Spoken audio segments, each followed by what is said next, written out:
Best practices for building relationships and making sales. How successful you are when you message someone on a social messaging app will come down partly to how you conduct yourself and your communication skills. Keep in mind that you are messaging someone through a platform that is ostensibly meant for friends and family, and that they may take offense at this. This is a delicate line to walk then, and you need to be careful about how you phrase your messages in order to get the best response. Use their name and be personal. A lot of bulk email services and programs will allow you to insert the name of the person you're emailing, which, of course, will help them to spot the message in their inbox.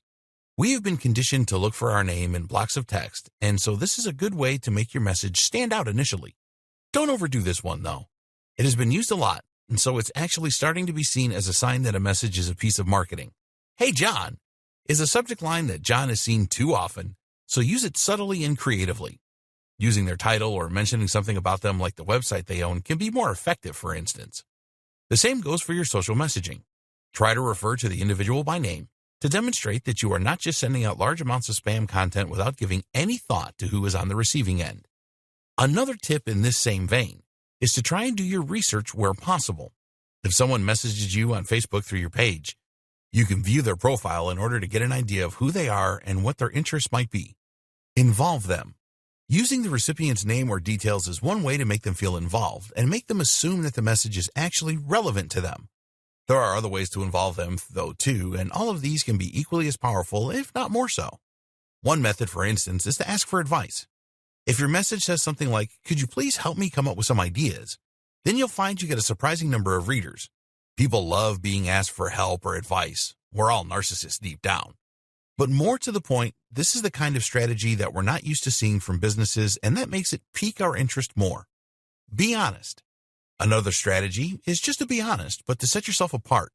People are pretty savvy and desensitized these days when it comes to things like email marketing or social messaging, so rather than trying to get in under their radar, why not just say, "I have something great to offer, and I think you should take a look." It's refreshing, it's honest, and when they do click on the link to open it, they're going to be much more open to whatever you're selling than they would be if they felt they had been tricked. Likewise, when someone signs up to your messenger, make sure they do so under no false pretenses. You intend on selling to them, then say that. Cold sales. Every now and then, you might decide you want to try messaging a potential lead cold. That means that they have not given you any explicit or implicit permission to message, and you are not in any way continuing a conversation or answering something they sent. When doing this, it is still important to ensure that you have permission to contact the individual and that they are genuinely engaged and interested in your brand. It's also important to keep your message short, brief, and to the point. Start with a phrase like, "as a loyal customer," or "thank you for liking our page."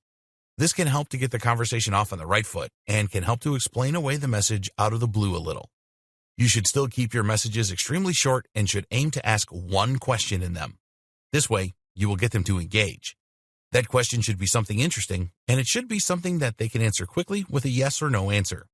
Interestingly, you may have more luck if you try to get them to answer no rather than yes. This is because we are asked to say yes to marketing messages too often and have become desensitized. Answering no feels different and makes us sit up and take notice. For example, asking, "Can you spare a moment?"